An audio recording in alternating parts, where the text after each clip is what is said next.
Hello বন্ধুরা, আমি আজকে চলে এসেছি আর একটা রেসিপি নিয়ে। আজকে তোমাদের সাথে শেয়ার করব পাস্তার রেসিপিটা। তো আমি এখানে গরম জল করেছি, তার মধ্যে নুন আর একটু সাদা তেল দিয়ে দিয়েছি। তারপর জলটা গরম হয়ে যাওয়ার পর তার মধ্যে আমি পাস্তাগুলো দিয়ে দিলাম। পাস্তাটা সেদ্ধ হয়ে গেছে, আমি নামিয়ে নিয়েছি।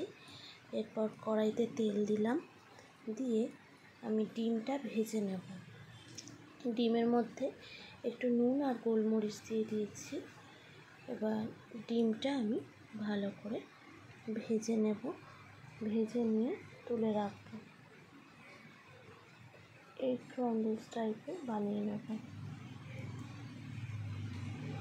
তো আমি এখানে সেরমভাবে একটাও করার সময় তেল দিয়ে খুবই অল্প তেলের মধ্যে এটাকে ফ্রাই করে নিচ্ছি।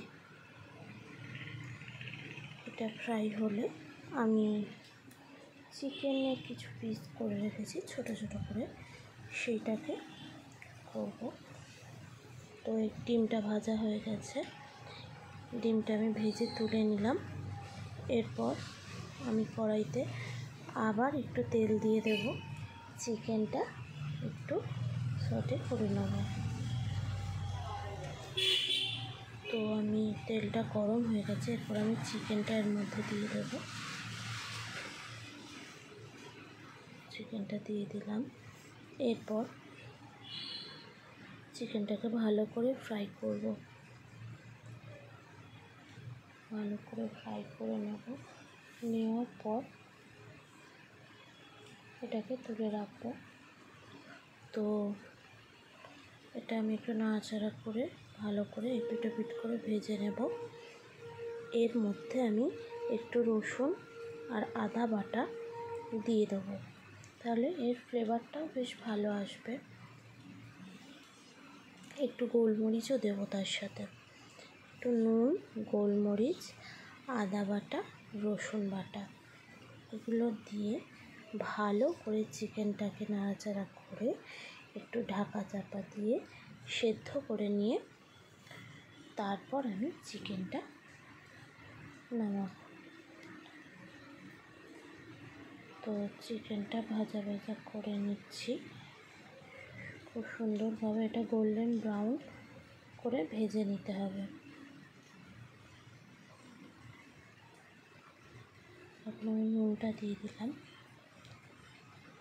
তোমরা চাইলে একটু ভিনিগারও দিতে পারো, খুব সামান্য একটু ভিনিগার দিতে পারো, আমি সেই মুহূর্তে দিইনি।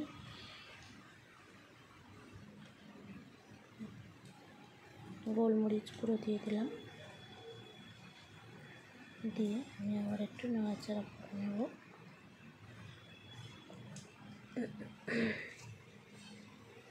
নিয়ে চিকেনটা সেদ্ধ হয়েছে কিনা আমি দেখে নিলাম। চিকেনটা মোটামুটি সেদ্ধ হয়েই এসছে। দেখো কিরকম সুন্দর একটা কালার চলে এসছে, গোল্ডেন ব্রাউন। এই সময় আমি চিকেনটাকে নামিয়ে নেব। তো এবার আমি ফুলকপিটা জল ভাপিয়ে রেখেছিলাম, তো ফুলকপিটা আমি ফ্রাই করে নেব। ফুলকপিটা একটু ফ্রাই করে নিয়ে তারপর তার মধ্যে আমি আর বাদ বাকি সবজিগুলো দিয়ে ভেজে নেব। ফুলকপিটা ফ্রাই হলে আমি তার মধ্যে গাজর দিয়ে দিলাম। গাজরটা একটু ভালো করে ফ্রাই করে নেব। ফ্রাই করা হলে একটু সেদ্ধ সেদ্ধ হবে, একটু নরম হওয়ার পর আমি তারপর এর মধ্যে ক্যাপসিকাম যেটা কেটে রেখেছি, ক্যাপসিকামটাও দিয়ে দেবো। গাজরটা আর ফুলকপিটা একটু সেদ্ধ হলে তবে আমি ক্যাপসিকাম আর পেঁয়াজটা দেবো লাস্টের দিকে।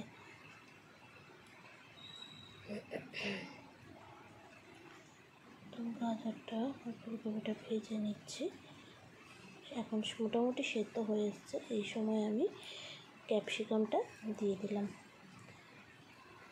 তো ক্যাপসিকামটাও নাড়াচাড়া করে যতক্ষণে একটুখানি সেদ্ধ হচ্ছে ততক্ষণ পর্যন্ত ভাজতে হবে। ভালো করে ভেজে নিয়ে করতে হবে, আমি একটু ঢাকা চাপা দিয়ে এটাকে ভেজে নেব। তো সবকটাই মোটামুটি সেদ্ধ হয়ে গেছে সব সবজিগুলো। তো সেদ্ধ হওয়ার পর আমি এর মধ্যে যে সসগুলো আছে এরপর অ্যাড করব। একটু পেঁয়াজ দিয়ে দিলাম, আমি কিছুটা পেঁয়াজ এতে দিলাম,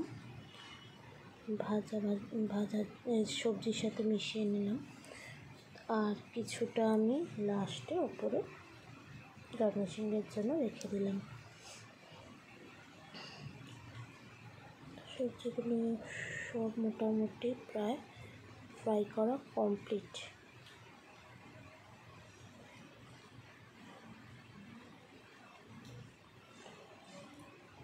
সবজিগুলো ভাজা হয়ে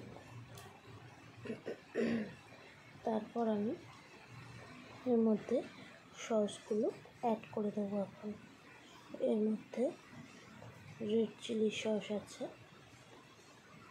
রেড চিলি সসটা দিয়ে দিলাম। অনেকে সিজওয়ান সসও দেয়, যারা বেশি ঝাল পছন্দ করে সিজওয়ান সসটা দিতে পারে। আমি রেড চিলিটা দিলাম। এরপর আমি একটু ভিনিগার দিয়ে দেবো এর মধ্যে, 1 চিপির মতো ভিনিগারটা দেবো। তোমরা যে যার পরিমাণ মতো দিও। এরপর আমি এর মধ্যে অ্যাড করব সয়া সস। সয়া সসটা তোমরা যে যেরকম পছন্দ করো, আমি সব কিছু 1 টাকা মতোই দেবো।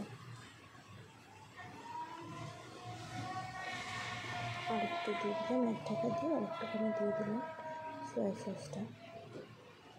এরপর আমি এর মধ্যে গ্রিন চিলি সস দিয়ে দেবো। আমরা একটু স্পাইসি পছন্দ করি, আমরা একটু ঝালটা বেশি দেবো। আমি একটু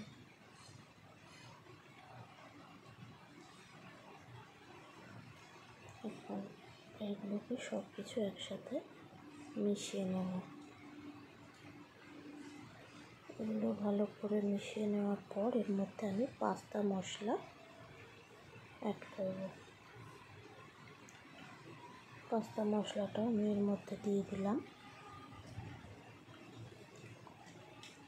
দিয়ে আবার আমি ভালো করে মিশিয়ে নেব সবজিগুলোর সাথে। ভালো করে মেশানো হয়ে গেলে আমি এর মধ্যে পাস্তাটা অ্যাড করে দেব। পাস্তাটা দিয়ে আমি ভালো করে ভেজিটেবলসগুলোর সাথে মিশিয়ে নেব। আর সব শেষে আমি একটু গোলমরিচ গুঁড়ো দিয়ে দেবো এর উপর থেকে, দিয়ে আমি পাস্তাটা সার্ভ করব। তো এটা আমার ভেজিটেবলস মেশানো হয়ে গেছে। এখন আমি গোলমরিচটা অ্যাড করে দিলাম এর সাথে। তোমরা যে যেমন ঝাল পছন্দ করো, সস পছন্দ করো, সেরকমভাবে ইউজ করবে। তো আমার পাস্তা রেডি। এখন সার্ভ করে নেব আমি এটাকে। তোমরা কে কে পাস্তা খেতে খুব পছন্দ করো কমেন্ট করো। আমি তো খুব ভালোবাসি।